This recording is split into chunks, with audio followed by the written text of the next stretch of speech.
Good morning dear students. मैं प्राज्ञ शर्मा स्वागत करता हूं कोही इंटरनेशनल स्कूल के ऑनलाइन प्लेटफॉर्म पर। और आज के इस वीडियो में आप मेरे साथ स्टडी करने वाले हैं मूवमेंट के लेसन नंबर 3 का, जिसका टाइटल है ईश्वरन द स्टोरी टेलर। जैसा कि पाठ से ही स्पष्ट होता है, ईश्वरन स्टोरी टेलर अर्थात ईश्वरन नाम का एक व्यक्ति जो कहानी सुनाने का काम करता है। Clear? Eswaran the story teller जो ये चैप्टर है या कहानी कहें, इसको लिखने वाले लेखक हैं R.K. लक्ष्मण। R.K. लक्ष्मण ने इस चैप्टर में 2 कैरेक्टर दर्शाए हैं, एक का नाम है महेंद्र और एक का नाम है ईश्वरन। 2 कैरेक्टर हैं महेंद्र और ईश्वरन। ईश्वरन की क्वालिटी है कि वह किसी भी बात के ऊपर, किसी भी मुद्दे के ऊपर, किसी भी वाक्य के ऊपर अनंत अनगिनत लंबी लंबी कहानियों को बनाने में माहिर है। आप उससे किसी भी टॉपिक को बस छेड़ दीजिए, वो उस टॉपिक से संबंधित एक मनगढ़ंत कहानी को तुरंत ही तैयार कर लेगा और वो आपको सुनाने लग जाएगा। महेंद्र नाम का जो व्यक्ति है, वह व्यक्ति कहीं ना कहीं एक कर्मचारी है जो कि कोयले की खदान या फिर केमिकल प्लांट कह सकते हैं, या फिर कंस्ट्रक्शन ऑफ डैम या कंस्ट्रक्शन ऑफ ब्रिज, इस प्रकार की जगहों पर पर्यवेक्षक का अर्थात सुपरविजन का काम करता है। तो अपन कह सकते हैं कि महेंद्र जो है वो एक सुपरवाइजर है। महेंद्र ईश्वरन से और ईश्वरन महेंद्र से दोनों आपस में एक दूसरे से इतना ज्यादा घुले मिले और इतना ज्यादा लगाव रखने वाले होते हैं कि जहां कहीं भी महेंद्र की पोस्टिंग होती है, ईश्वरन बिना किसी शिकवा शिकायत के उसके साथ साथ चला जाता है। चाहे वो एक कंस्ट्रक्शन साइट हो या फिर एक डेसोलेटेड लैंड एरिया, एक बंजर उजाड़ किस्म का भूभाग वाला क्षेत्र हो, वह महेंद्र नाम के व्यक्ति के साथ बिना किसी शिकवा शिकायत के रहने के लिए तत्पर होता है, तैयार हो जाता है। उसके अंदर दूसरी क्वालिटी यह है कि वह दूर दूर तक वीराना जो क्षेत्र होता है, उस क्षेत्र में भी कुकिंग इंग्रेडिएंट्स, खाना पकाने की जो सामग्री है, उस सामग्री को पलक झपकते ही, चुटकी बजाते ही उपलब्ध करा लेता है अर्थात प्राप्त कर लेता है। रात में महेंद्र के साथ बातचीत करता है, उसको इधर उधर की मनगढ़ंत कहानियां सुनाता है। तो एक बार वो डिनर करते हैं और डिनर करने के बाद थोड़ा आराम करते हैं, तभी ईश्वरन उसको कहानी सुनाने लग जाता है। कहानी कुछ इस तरीके से सुनाता है कि अच्छा आदमी उस पर विश्वास करे और उसके सस्पेंस में अर्थात कहानी की जो रोमांचकता होती है, कहानी के अंदर जो एक गूढ़ रहस्य वाली बात होती है, उस रहस्य के लिए, उसको जानने के लिए ललायत होता रहता है।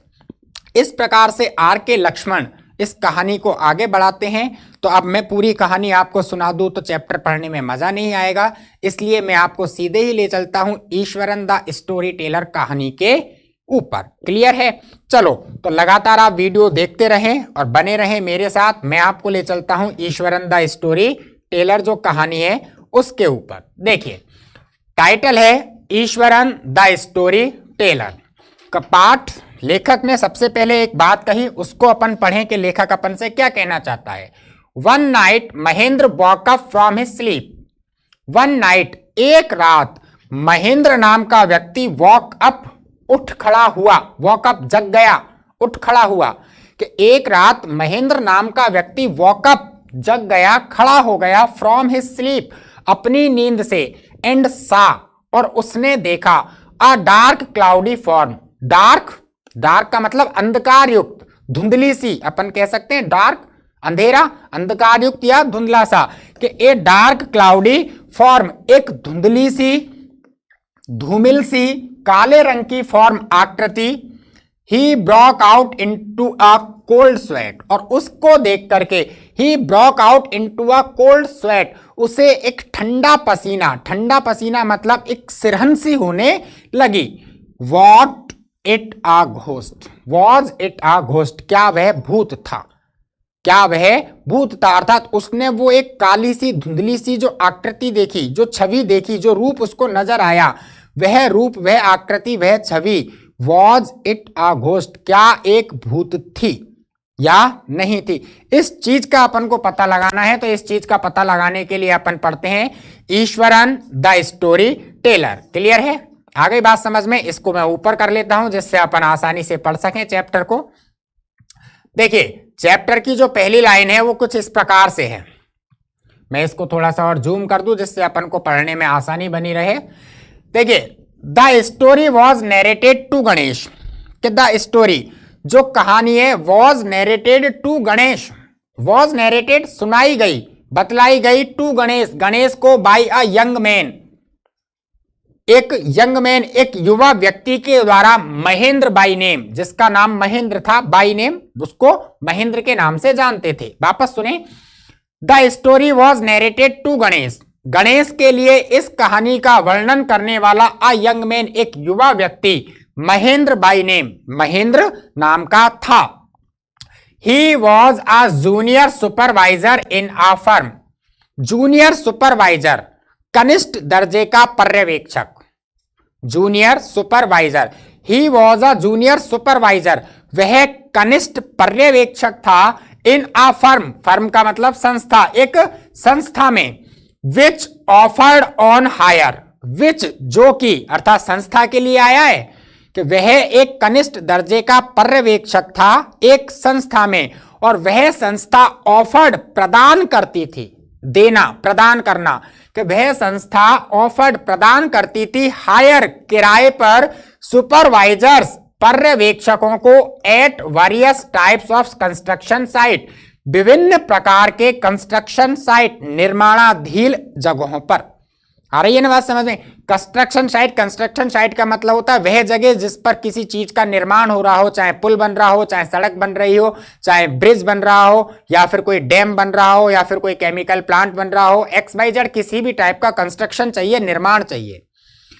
तो महेंद्र एक ऐसी संस्था में कनिष्ठ पर्यवेक्षक का काम करता था, जो संस्था हायर किराए पर ऑफर्ड प्रदान करती थी, सुपरवाइजर्स पर्यवेक्षकों को, at various type of construction site, विभिन्न प्रकार की निर्माणाधीन स्थलियों पर, जैसे फैक्ट्रीज, फैक्ट्रियों पर पर्यवेक्षक लगाना उस संस्था का काम था, ब्रिजेज, पुल के निर्माण पर पर्यवेक्षक लगाना उस संस्था का काम था, डैम्स, बांध के निर्माण की स्थिति पर पर्यवेक्षक लगाना उस संस्था का काम था, एंड सो ऑन, और इस प्रकार से, सो ऑन, और भी इस प्रकार से और भी बहुत सारे निर्माणाधीन स्थल हो सकते हैं जहां पर वो संस्था जिसमें वो काम करता था पर्यवेक्षकों को उपलब्ध कराया करती थी।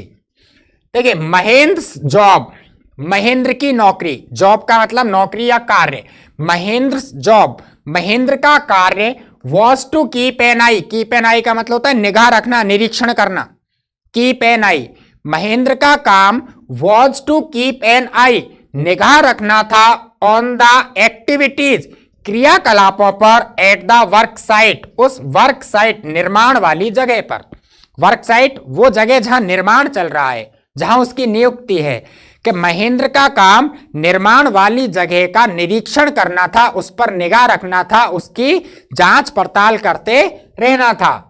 ही had to keep moving, had to का मतलब बाध्यता, पास्ट टेंस की मजबूरी, he had to keep moving, उसे कीप मूविंग, आना जाना, कीप मूविंग आना जाना, he had to keep moving, उसे आना जाना पड़ता था, फ्रॉम प्लेस टू प्लेस, एक स्थान से दूसरे स्थान पर, वेरी नाउ, वेरी नाउ बहुत जल्दी ही, and then as ordered by his head office, जैसा कि उसके हेड ऑफिस, मुख्य कार्यालय से, मुख्य दफ्तर से आदेश आता, कि मुख्य कार्यालय या मुख्य दफ्तर के ऑर्डर आदेशानुसार महेंद्र नाम का जो व्यक्ति था उस व्यक्ति को had to keep moving from place to place, एक स्थान से दूसरे स्थान पर आना जाना पड़ता था।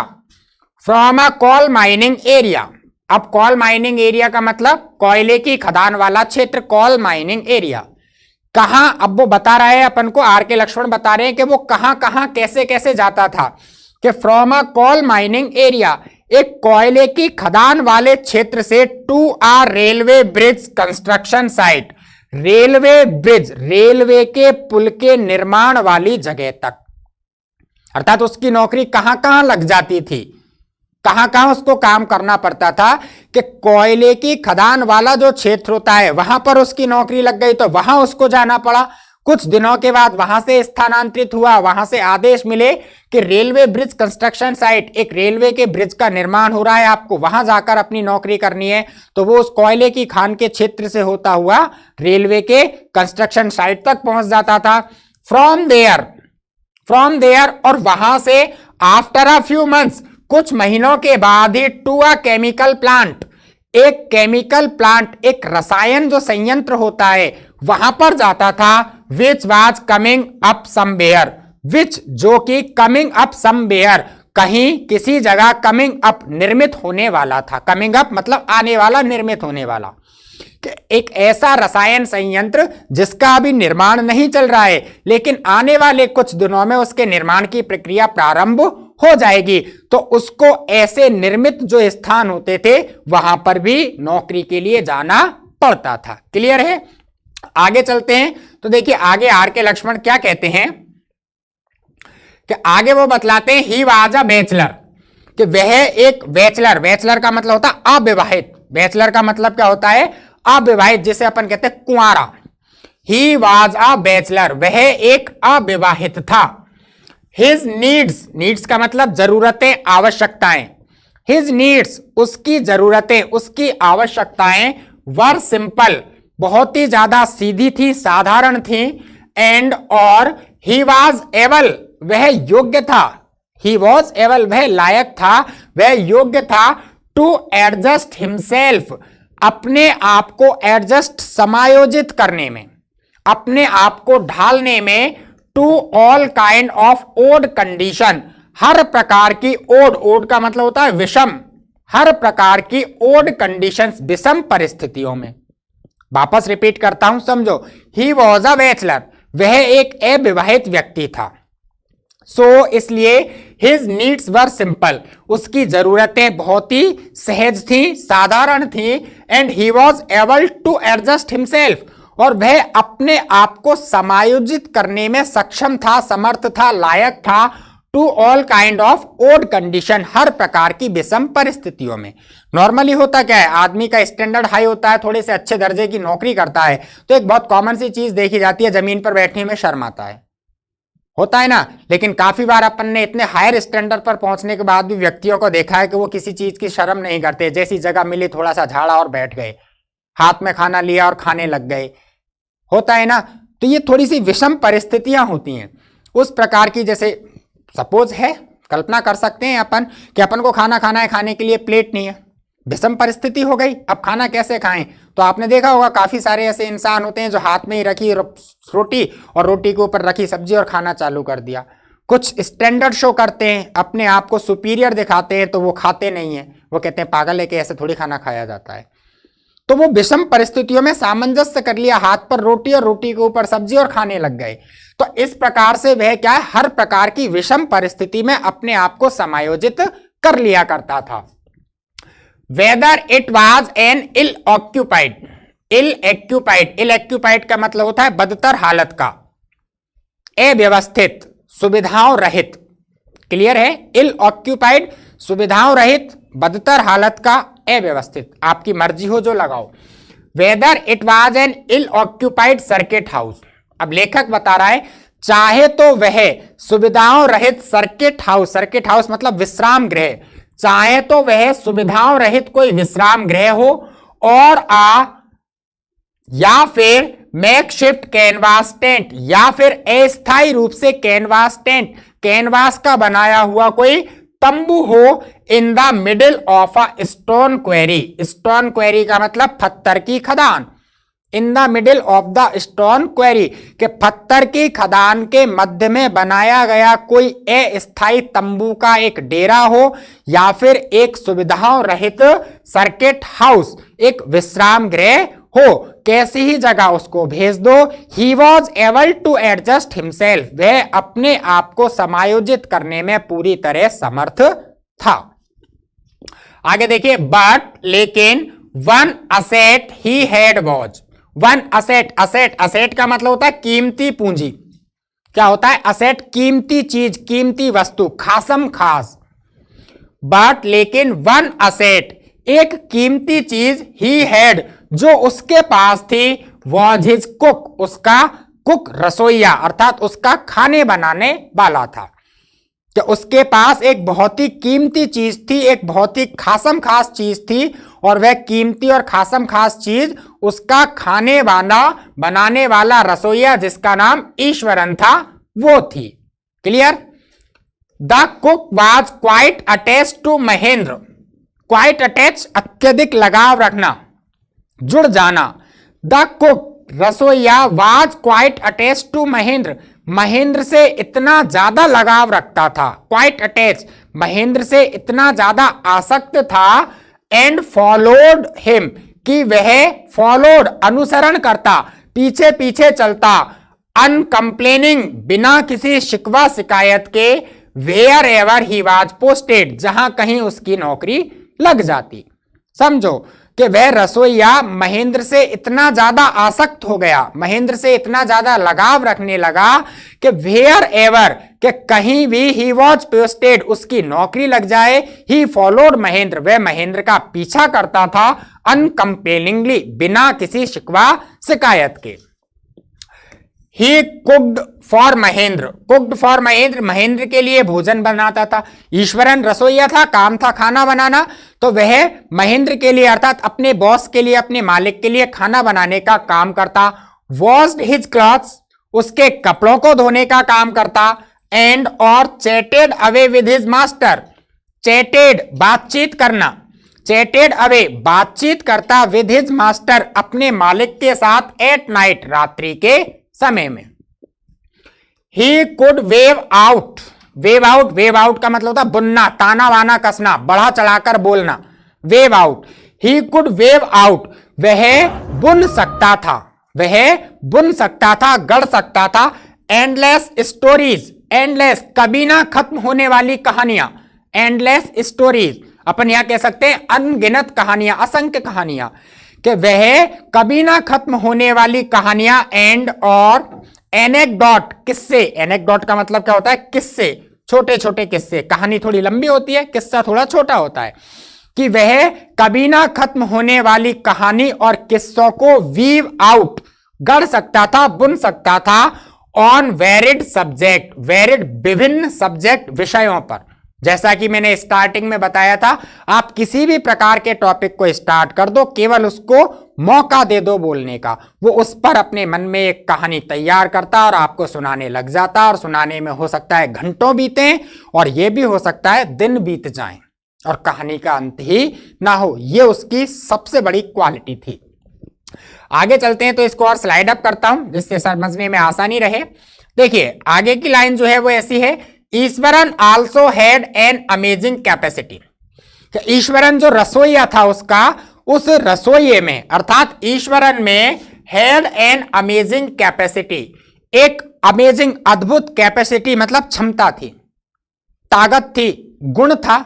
अपन यहां कैपेसिटी, क्षमता, गुण कुछ भी कह सकते हैं कि ईश्वरन जो उसका रसोईया था, उस रसोईया में एक बहुत ही चमत्कारिक, अमेजिंग, बहुत ही अद्भुत गुण था, उसके अंदर एक क्षमता थी, टू प्रोड्यूस वेजिटेबल्स, प्रोड्यूस उत्पन्न करना, क्या उत्पन्न करना, प्रस्तुत करना, टू प्रोड्यूस वेजिटेबल्स वह सब्जियां उत्पन्न करता था, एंड और कुकिंग इंग्रेडिएंट्स, इंग्रेडिएंट्स का मतलब होता है सामग्री, क्या होती है सामग्री, मसाले वगैरह वो सारी चीजें, कि उसके अंदर एक अद्भुत क्षमता थी, to produce vegetables and cooking ingredients, सब्जियों को और सब्जियों के साथ साथ खाद्य सामग्री जो होती है, कुकिंग इंग्रेडिएंट्स जो होते हैं उसको उत्पन्न करने की, seemingly out of nowhere, seemingly out of nowhere, जो नोवेयर दूर दूर तक कहीं भी नजर नहीं आती थी, सीमिंगली आउट दिखाई देना, नजर आना, कि उसके अंदर एक ऐसी क्षमता थी कि वह सब्जियों को और खाद्य सामग्री जो होती है उसको उत्पन्न करने में माहिर था। ऐसी खाद्य सामग्री, ऐसी सब्जी जो कि सीमिंगली आउट ऑफ नोवेयर, दूर दूर तक कहीं भी नजर नहीं आती थी, in the middle of a desolated landscape, middle of a desolated landscape, एक डेसोलेटेड उजाड़ वीरान लैंडस्केप क्षेत्र के मिडिल बीच में। आ रहा है ना समझ में? डेसोलेटेड लैंडस्केप के एक उजाड़ जो क्षेत्र होता है उस क्षेत्र के मध्य में इनको ले जाकर के खड़ा कर दिया। तो उसमें ये क्वालिटी थी कि उस क्षेत्र में दूर दूर तक, मीलों तक कुछ नजर नहीं आता था, फिर भी ये महाशय खाद्य सामग्री को पलक झपकते ही प्रस्तुत कर दिया करते थे। विद नो शॉप, एक ऐसा उजाड़ क्षेत्र विद नो शॉप जहां पर कोई भी दुकान विजुअल दिखाई नहीं देती थी फॉर माइल्स राउंड, मीलों की दूरी तक। बैठ गई ना समझ में कि फॉर माइल्स राउंड, मीलों की दूरी तक, नो शॉप वाज विजुअल, कोई दुकान दिखाई नहीं देती थी। इन दैट डेसोलेटेड लैंडस्केप, इस प्रकार के उजाड़ क्षेत्र के अंदर ईश्वरन द कुक, ईश्वरन जो रसोईया था, कुड प्रोड्यूस, उत्पन्न कर सकता था, वेजिटेबल्स एंड कुकिंग इंग्रेडिएंट्स, सब्जियां और सब्जियों के साथ साथ खाद्य सामग्री। क्लियर है? आगे देखिए, he could miraculously conjure up the most delicious dishes. He would miraculously, miraculously आश्चर्यजनक तरीके से, क्या? आश्चर्यजनक तरीके से, चमत्कारिक रूप से। ही वुड मिरेकसली कंजर अप, वह आश्चर्यजनक तरीके से, कंजर अप निर्मित करना, क्या? निर्मित करना, कि वह अद्भुत तरीके से कंजर अप निर्मित करता था द मोस्ट डिलीशियस डिशेज, अच्छी से अच्छी, डिलीशियस स्वादिष्ट, डिशेज व्यंजन, पकवान, यहां डिशेज का मतलब व्यंजन, पकवान अर्थात खाना, कि वह आश्चर्यजनक तरीके से, अद्भुत रूप से, अच्छे से अच्छा स्वादिष्ट भोजन, स्वादिष्ट व्यंजन तैयार करता था। मेड विद फ्रेश वेजिटेबल, जो कि फ्रेश वेजिटेबल्स, ताजी सब्जियों से ही बन पाते थे। विद इन एन हावर, लगभग 1 घंटे में। For arriving at the zinc sheet, किसी भी एक जिंक शीट, जिंक वाले क्षेत्र पर पहुंच करके। At the new work place, नई कार्यस्थली पर। अब दोबारा समझाता हूं, समझना कि देखिए, at a new work place, नई कार्यस्थली, जो कि जिंक शीट, एक अस्थायी जिंक के तंबू के रूप में है, एक अस्थायी डेरे के रूप में है। उस डेरे में with in an hour of arriving, आने के लगभग 1 घंटे के भीतर भीतर वे महाशय जो थे, miraculously conjure of the most delicious dishes, अद्भुत रूप से बहुत ही ज्यादा स्वादिष्ट व्यंजनों को तैयार कर देते थे। मेड विद फ्रेश वेजिटेबल, जो कि केवल ताजी सब्जियों से ही बन सकते थे। ये उनके अंदर एक क्वालिटी थी। क्लियर है? आगे चलते हैं। देखिए, Mahendra would be up early in the morning, would be up early in the morning, सुबह जल्दी जगना, कि Mahendra would be up early in the morning, Mahendra सुबह जल्दी जग जाया करता था, अर्थात महेंद्र सुबह जल्दी जगता था। एंड और लीव फॉर वर्क, काम के लिए जाता था। आफ्टर ब्रेकफास्ट, नाश्ता करने के बाद, कि महेंद्र सुबह जल्दी उठता और आफ्टर ब्रेकफास्ट, नाश्ता करने के बाद, लीव फॉर वर्क, कार्य पर निकल जाता। Carrying some prepared food with him, carrying लेकर जाना, कैरिंग सम प्रिपेयर्ड फूड, कुछ बना बनाया भोजन, विद हिम अपने साथ, कैरिंग लेकर के, कि महेंद्र कुछ बना बनाया भोजन अपने साथ लेकर के नाश्ता करने के बाद सुबह कार्य पर निकल जाता। मेनवाइल, उसी बीच, Eswaran would tidy up the shed, tidy up साफ सफाई करना, व्यवस्थित करना, और शेड, शेड का मतलब आश्रय स्थल, कि उसी बीच Mahendra Eswaran would tidy up the shed, Mahendra जो उसका रसोईया था, सॉरी ईश्वरन जो उसका रसोईया था, वह उस आश्रय स्थल को, अर्थात उनका जो रहने की जगह थी, उस जगह की साफ सफाई करता, उसको व्यवस्थित करता। वॉश द क्लॉथ्स, कपड़ों को धोता। एंड और have a leisurely bath, leisurely आलसी पने से, आलसी पने से मतलब बिना समय की चिंता किए हुए नहाता। Pouring several buckets of water, pouring उड़ेलना, डालना, pouring several buckets of water, पानी से भरी हुई अनेक बाल्टियों को वो उड़ेलता। ओवर हिज हेड, अपने सिर के ऊपर।